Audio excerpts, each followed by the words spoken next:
나치의 상징이 그려진 이스라엘 국기를 펼쳤습니다. 이스라엘이 팔레스타인 가자 지구에서 대량 학살을 저지른다고 주장하며 나치에 빗댄 겁니다. 이스라엘의 동맹국 가운데 하나인 이탈리아는 조르자 멜로니 총리가 직접 이스라엘과의 국방협정 연장 중단을 선언했습니다.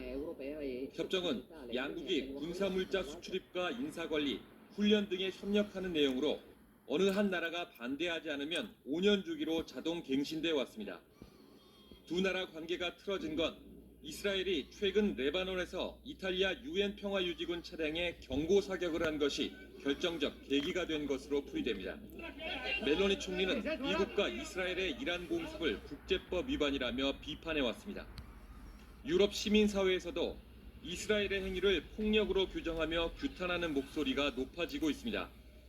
유럽 시민 100만 명은 유럽연합 EU에 대해 이스라엘과의 협력 협정을 전면 중단하라고 촉구하는 청원에 서명하며 이스라엘의 팔레스타인 공격을 비판했습니다. MBC 뉴스 이지수입니다. 튀르키예 정부가 베냐민 네타냐후 이스라엘 총리를 현대판 히틀러라고 규정하며 맹비난하고 나섰습니다. 튀르키예 외무부는 현지 시간 11일 성명을 내고 네타냐후 총리는 전쟁 범죄 및 반인도적 범죄 혐의로 국제형사재판소에서 체포영장이 발부된 인물이라면서 자신이 저지른 범죄 때문에 현대판 히틀러로 불리는 것이라고 직격했습니다. 특히 이란과의 휴전협정 상황에서도 레바논에 대한 공습을 멈추지 않고 있는 듯해 네타냐후의 목표는 현재 진행 중인 평화협상을 무산시키고 팽창주의 정책을 지속하는 것이라고 주장했습니다. 그러면서 네타냐후가 자국에서 부패 혐의로 재판을 받고 있다는 점을 거론하며 감옥에 가지 않으려고 전쟁을 계속하려 한다고 비판했습니다. 유대인 홀로코스트의 주범 히틀러와 뭐가 다르냐는 비난을 받은 네타냐후 총리는 분노를 감추지 않았습니다. 네타냐후는 이스라엘은 이란의 테러 정권과 그 대리 세력에 맞서 계속 싸울 것이라면서 이는 이란을 지원하고 심지어 쿠르드족 시민을 학살하는 에르도안과는 정반대되는 행보라고 맞받아친 겁니다. 그러나 이란 공격의 정당성을 역설하는 이스라엘의 의도와는 달리 국제사회에서의 입지는 갈수록 좁아지는 모양새입니다.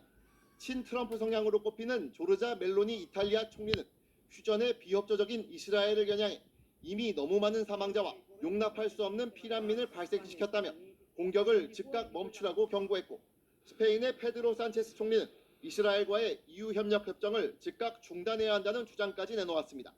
한편 지난 8일 유엔 경제사회이사회는 이란을 군축 및 테러 방지 정책 수립에 관여하는 프로그램 조정위원회 위원으로 선출했습니다. 이 과정에서 반대 의사를 표명한 건 미국이 유일했고 캐나다, 프랑스, 호주, 영국 등 53개국 이사국은 모두 이의를 제기하지 않았습니다. 한국의 대통령이 전 세계의 비판에도 반성하지 않는 이스라엘에 실망스럽다고 했다. 알자지라와 알아라비아 등 아랍권 매체들은 연일 이 대통령의 SNS를 비중 있게 다뤘습니다. 이 대통령이 비판의 근거로 삼은 영상은 2024년 9월 팔레스타인 서안 지구의 모습입니다. 당시 백악관은 매우 충격적이라고 했고 이스라엘군도 군의 가치에 반하는 심각한 사건이라는 성명을 냈습니다. 인간의 존엄성과 인권 같은 보편적 가치는 어떤 상황에서도 지켜져야 하고 홀로코스트라는 유대인 학살의 아픔이 있는 이스라엘도 예외가 될 수 없다는 점을 강조한 것으로 보입니다. 국제형사재판소는 전쟁 범죄 혐의 등으로 2024년 11월 네타냐후 이스라엘 총리의 체포영장을 발부했습니다. 우리가 글로벌 문제로서 인권 문제에 대해서 발언할 때가 된 거죠. 미들 파워로서 이제는 그것도 세계에 대한 책임이기도 하고. 참여연대는 대통령의 지적이 늦었지만 적절하다고 평가했고 한 교수단체도 전쟁 범죄는 어떠한 경우도 정당화될 수 없다며 호응하고 나섰습니다.